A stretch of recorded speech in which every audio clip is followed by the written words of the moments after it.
You're listening to an extract of the Leader podcast. You can find us wherever you listen to your podcasts.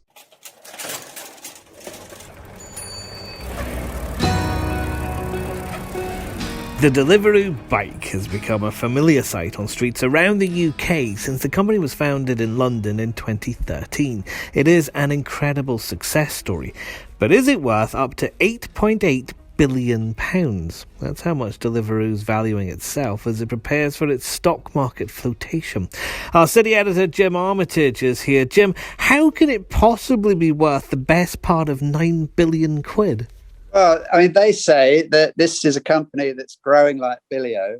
They say that their technology is sort of the best of anyone's technology. They say we're also moving into new areas. So, for example, if you're a restaurant, you can use Deliveroo's services, but Deliveroo will let you badge it as your service. It's called white labeling in the business. So I might be Jim Armitage's pizza joint in West London, and I could set up my own home delivery service as jimarmitage.com, but actually it'd be using the Deliveroo business to do that delivery. So they say that's a big growth potential market.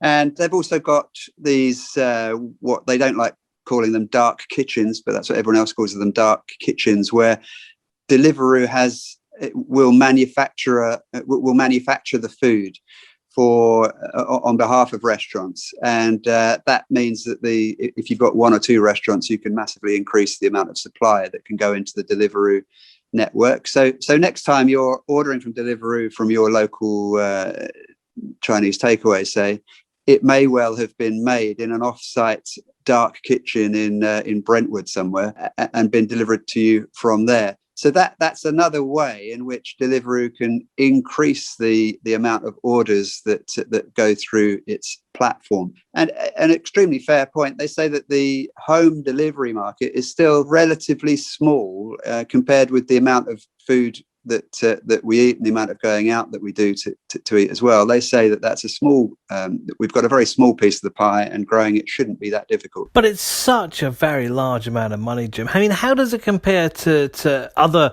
valuations or even its own rivals? Well, this is my problem with it. I've got to say, I mean, I think Deliveroo is a fine business, but it all comes down to money. And this just seems extremely highly valued to me. When you consider its rivals, for example, Just Eat takeaway, listeners will be familiar with the Just Eat brand. It's owned by a vast company in Holland called dotcom, which bought Just Eat. They've got huge operations in Holland, in Germany. They've done a huge tie-up in the States, as well as being the biggest delivery operator in the UK. Now, that company is only valued at a little bit more than the top end of this of Deliveroo. So Deliveroo at the top end is £8.8 billion. Just Eat is 10 billion.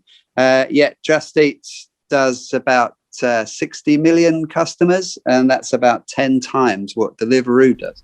Are we seeing that situation that neither you nor I are old enough to remember the 90s when the internet bubble collapsed, Jim, but is it something similar to that? I'm afraid I do remember that very clearly. I was a business editor at that time at another organisation, and there are so many similarities between now and then. There's lots of differences too, but there are similarities. And one of the similarities was that in 1999, just before the dotcom bubble burst, pretty much on New Year's Day 2000, towards the end of that period, you get this sort of mania, this feeling of totally irrational exuberance, as somebody once called it, where people think you can get a crazy valuation for anything these days, and you get lots and lots of stock market flotations. And we're in the middle of getting lots of stock market flotations right now in the technology space. Each time it seems that the price gets bid up by the market, and I've got a nasty feeling that this could be a victim of that. Where I said it's different from what it was in 99, it is different because a lot of those businesses were, frankly, rubbish businesses. The tech floats that are happening now, they're not rubbish. They're good businesses. Deliveroo is a great business. The Hut Group was a brilliant business. So they're real businesses. It's just the valuations are too high.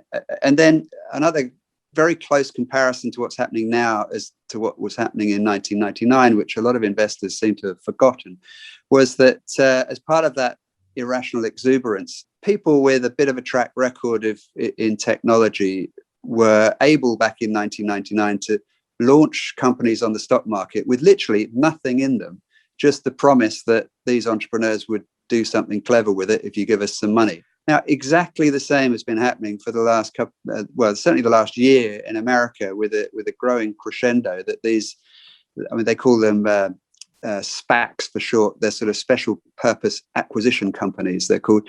But again, they're setting up with zero assets and commanding these crazy stock market valuations.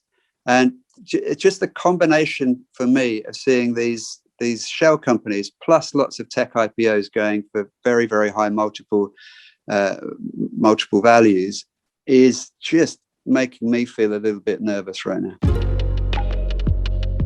There's more from Jim and our business team every day in the newspaper and at standard.co.uk.